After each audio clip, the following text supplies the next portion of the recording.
The following is an OPB original series. Oregon Experience is a production of OPB in partnership with the Oregon Historical Society. 34 Chinese gold miners were killed along the Snake River. It is the most significant Chinese massacre in American history. The motivation has to be more than just greed. Nobody was held accountable. It was basically hushed. How many other crimes were committed in this period where there were no witnesses? There were shootings, there were lynchings, murders, so it's pretty much open season.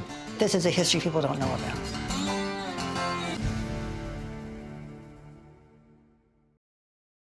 Leading support for Oregon Experience is provided by Arlene Schnitzer and Jordan Schnitzer. Major support provided by the Oregon Cultural Trust, the Clark Foundation, and the contributing members of OPB, and viewers like you. Thank you.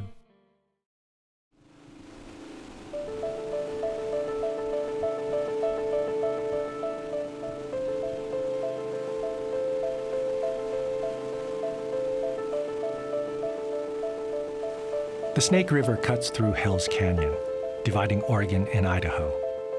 At nearly 8,000 feet, this is the deepest river gorge in North America, surpassing even the Grand Canyon. Jet boats take visitors to areas that are otherwise virtually inaccessible.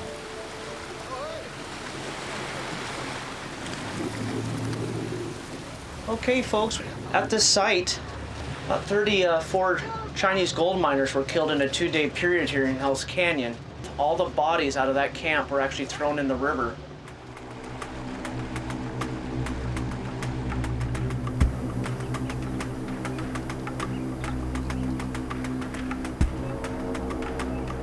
In 1887, Chinese miners were working this area when a band of horse thieves attacked, shooting them and stealing their gold.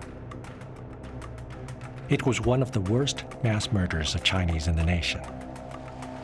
But today the event is largely forgotten. The details remain a mystery.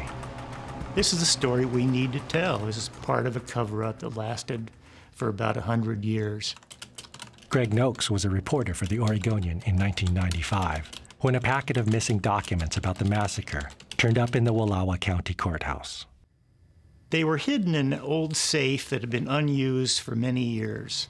They weren't supposed to be in there. They're supposed to be on a shelf in the vault where they kept all the court records. The handwritten documents included an indictment against 6 Wallowa County men. Despite a confession, no one was convicted. There are only a few images of the accused. Descendants know only rumors. And it made me wonder how many other crimes were committed in this period where there were no witnesses, nobody to remember it in history.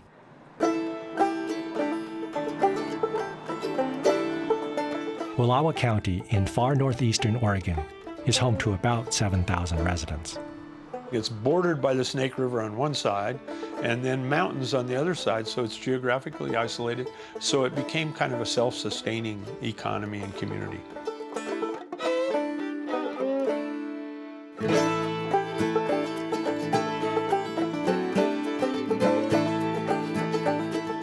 The earliest recorded white settlers came in 1871, when James Tully brought 300 head of livestock to the area.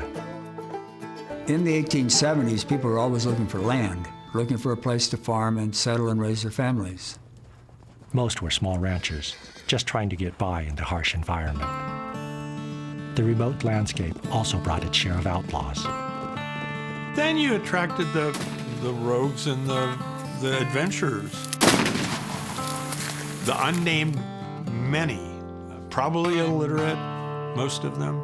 And so you had kind of both sorts.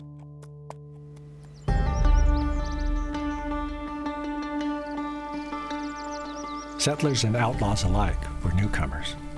This had been Nez Perce land until 1877, just 10 years before the massacre.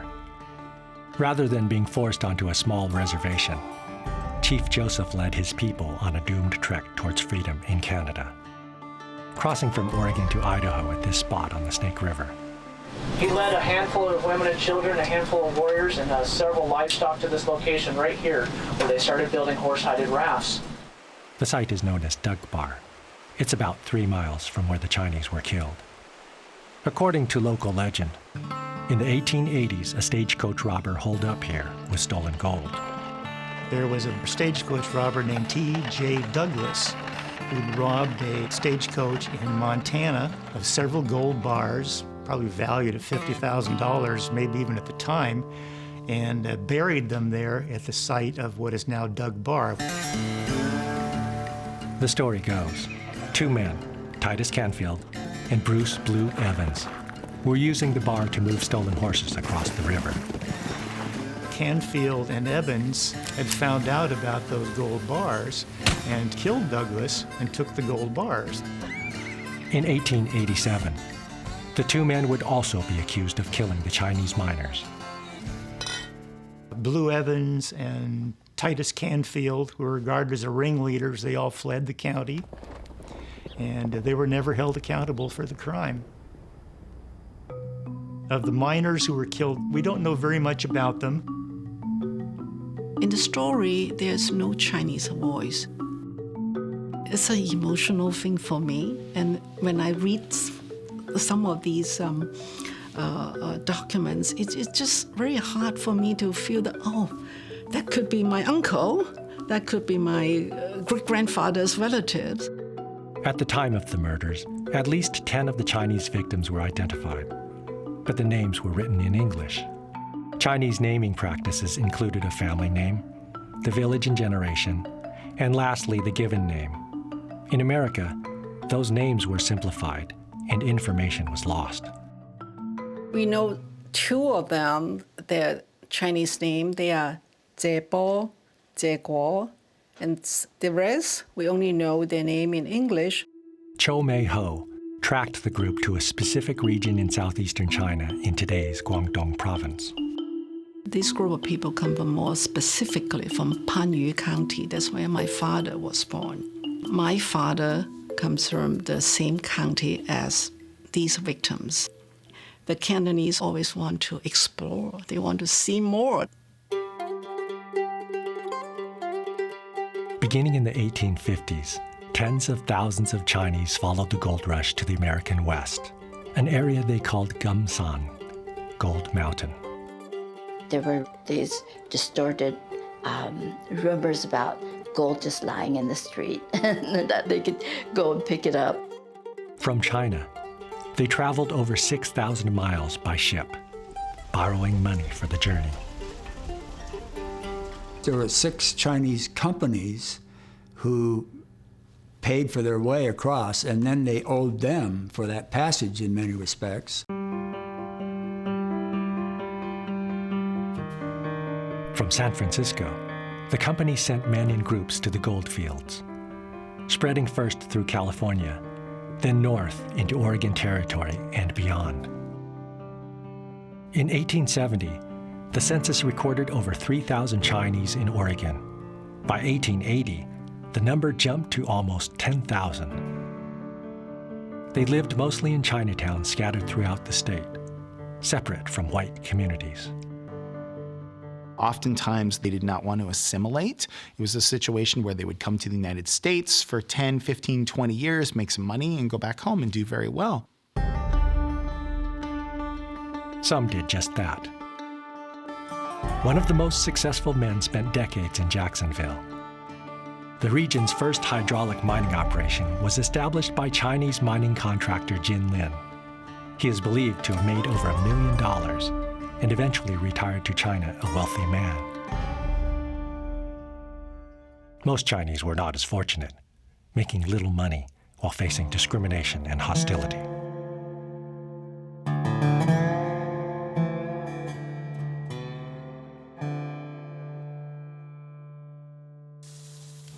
A cabin occupied by a company of Chinese miners was set fire last evening by a party of armed men who also began shooting at the cabin, which the Chinese were forced to abandon. The Jacksonville Sentinel, 1877. The Chinese were different. They wore their hair differently. Everything about them was different. spoke different languages, and they didn't have families. They didn't have women along. Restrictive culture in China, along with U.S. laws barring Chinese women, meant wives usually stayed home. Most men lived together in bachelor societies. The white population viewed them with suspicion. There were a lot of activities associated with these men that were seen as being sinful. There was a lot of opium smoking going on. There was prostitution happening. There was gambling. When Oregon became a state in 1859, its new constitution singled out Chinese residents. No Chinaman, not a resident of this state at the adoption of this constitution, shall ever hold any real estate or mining claim. The Chinese were restricted where they could live, where they could work, where they could start businesses. But that didn't stop them. Chinese were among the earliest non-native pioneers in Portland. This photo of Front Street from the 1850s shows the Hop Wool Laundry already established among the very first buildings.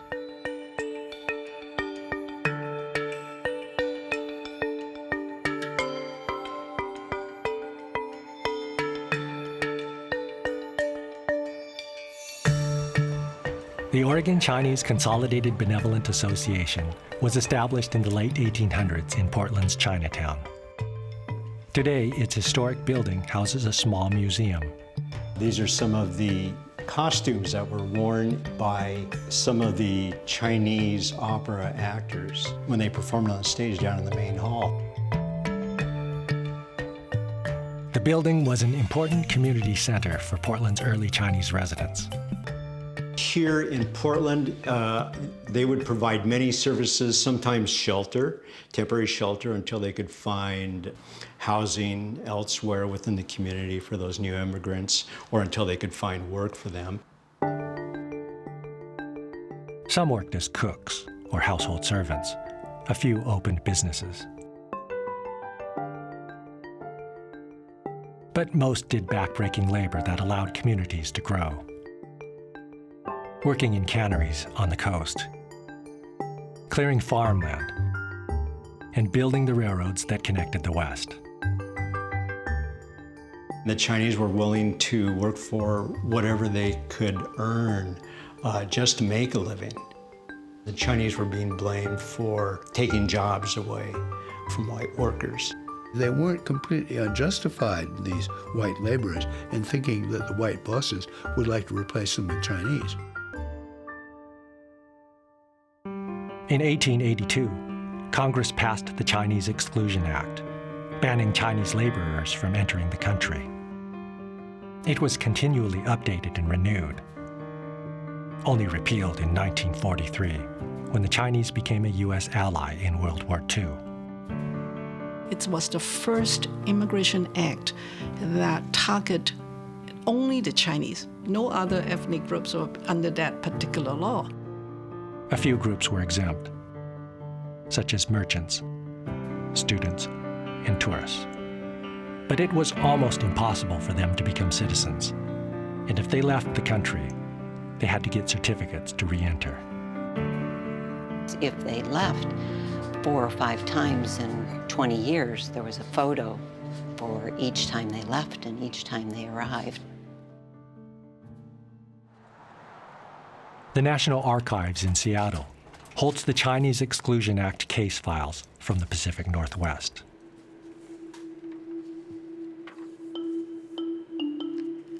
I feel like a detective. I love the photos, especially the photos of the kids.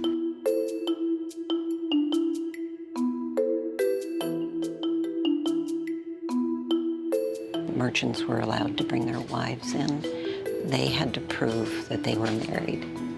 So sometimes they had fake weddings in China and got the paperwork.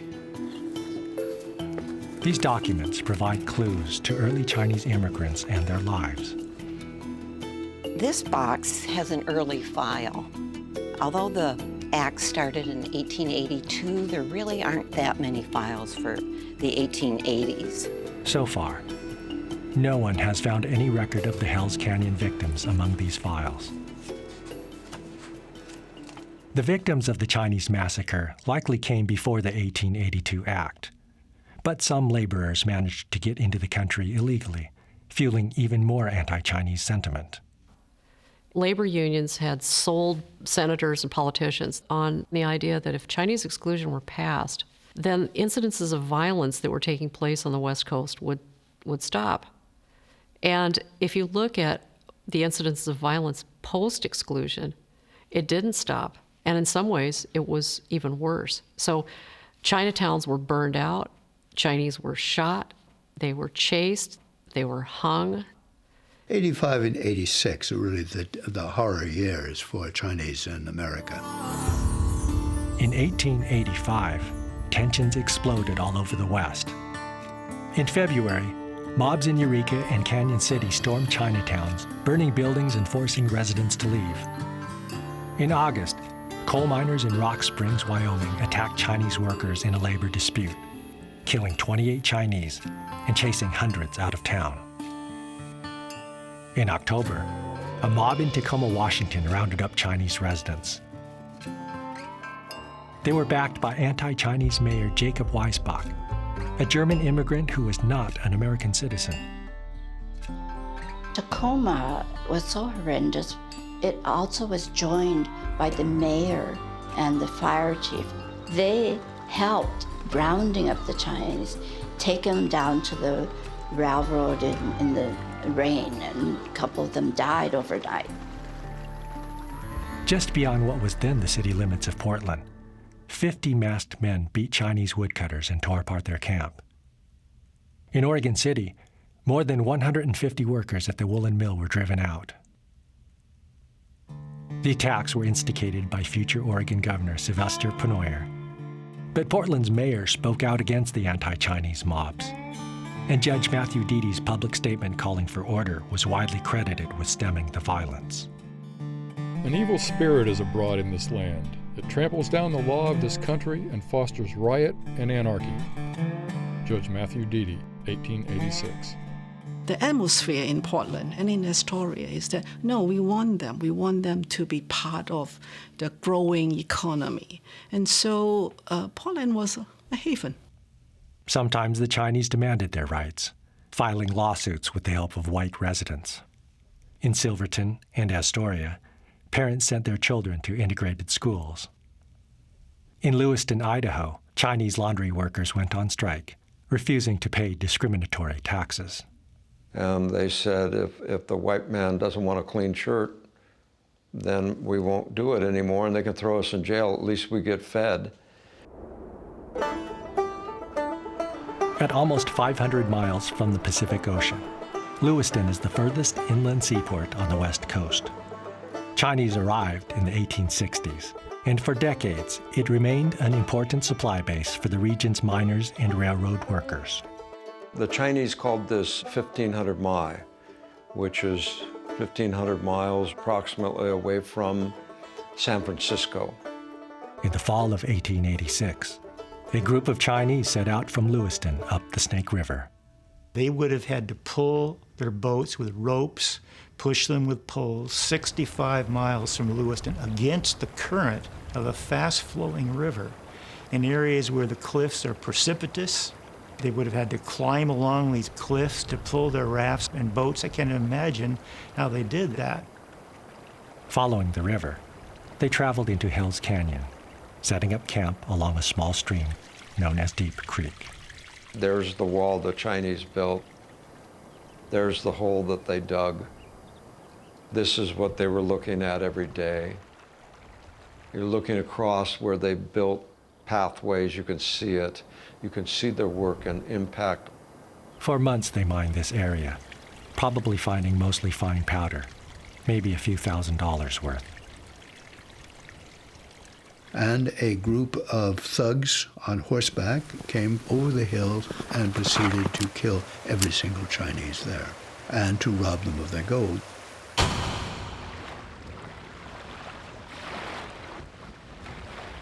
When that massacre happened, then those bodies floated down the river. And they floated by Lewiston They were seen and were reported. Nobody knows quite how many were floating down, but certainly quite a number floated all the way down from Deep Creek where the massacre took place. Over the next few weeks, more bodies turned up. They were buried in unmarked graves. Other Chinese in the area were able to identify some as employees of the Sam Yap Company from San Francisco. The company offered a reward and hired a local investigator. The Chinese consulate officially complained to the U.S. government, without much result. Then, Wallowa County rancher Frank Vaughn turned state's evidence against 6 others. We entered into an agreement nearly a year ago to murder these Chinese miners for their gold dust. The men went down to the camp and opened fire on the Chinamen, killing them all, 10 in number, and then put the bodies of all except 2 into a boat. Frank Vaughn, 1888. We don't know what happened, how he confessed, but he did confess. And a grand jury was held in which he implicated the other 6 members of the group. The men were accused of killing the Chinese miners. Some were known horse thieves. One was just a teenager. Without standing trial, 3 of them escaped and apparently disappeared. The others stayed on, found innocent at trial, and became respectable, quote unquote, in the county. Frank Vaughn served on the school board and the road commission and all those things, and they were never held accountable for the crime. Today, B.E. Evans, one of the accused killers, is listed on a monument outside the Wallowa County Courthouse as one of the region's early pioneers. Census records show he left the area after the murders, living his life in Tyler, Texas. 1887, the year of the massacre, is also the year that this becomes a county. So whatever government there is, are governments of, people. There are little library societies that form, there are school subscriptions deals, and then finally they get around to, we got to have a town. It was the county's first murder trial, but the local newspapers didn't appear to cover it. There were a few paragraphs on the crime at the time, but no real explanation of it. It was basically hushed. Over the years, a few written accounts and apparent confessions to the killings have emerged. In the course of doing the research, I learned there were quite a few more than 10. Didn't know how many, and eventually settled on the figure between 31 and 34.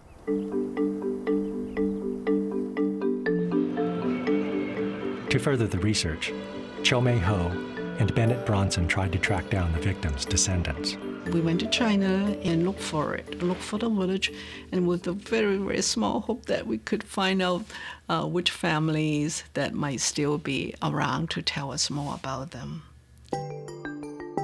It was a very moving experience to me because we just walked into the village without knowing anyone.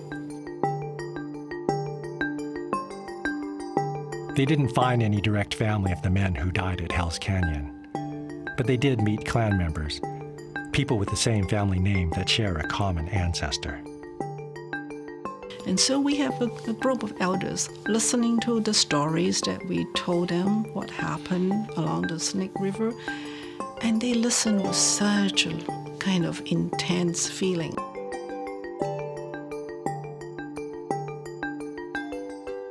We should take advantage of history, what we have learned.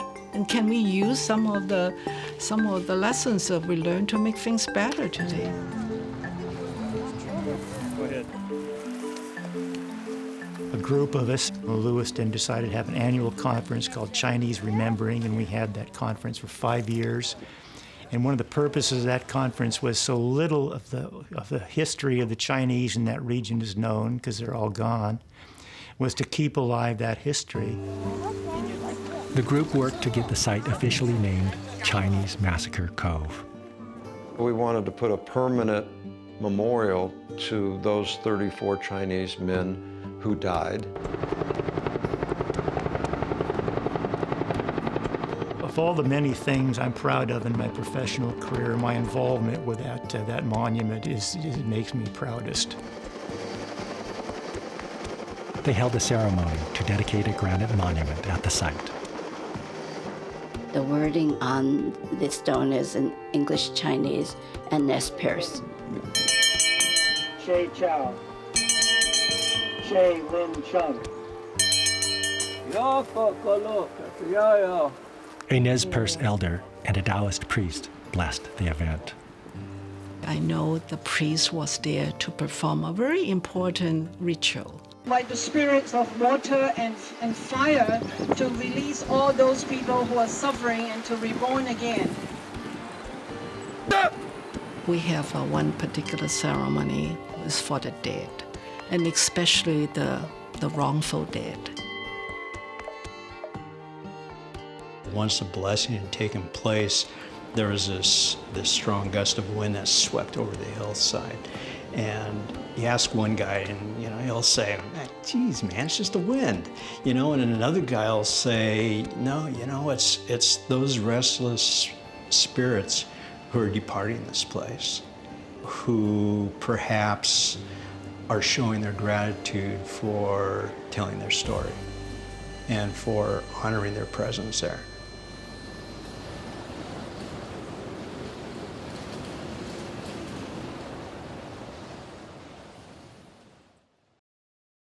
There's more about Massacre at Hell's Canyon on Oregon Experience Online. To learn more or to order a DVD of the show, visit opb.org.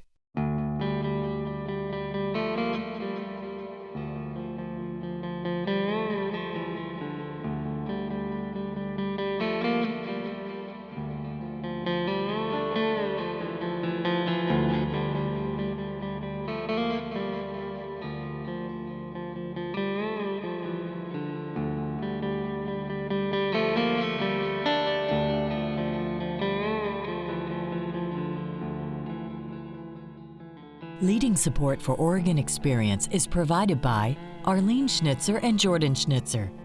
Major support provided by the Oregon Cultural Trust, the Clark Foundation, and the contributing members of OPB, and viewers like you. Thank you.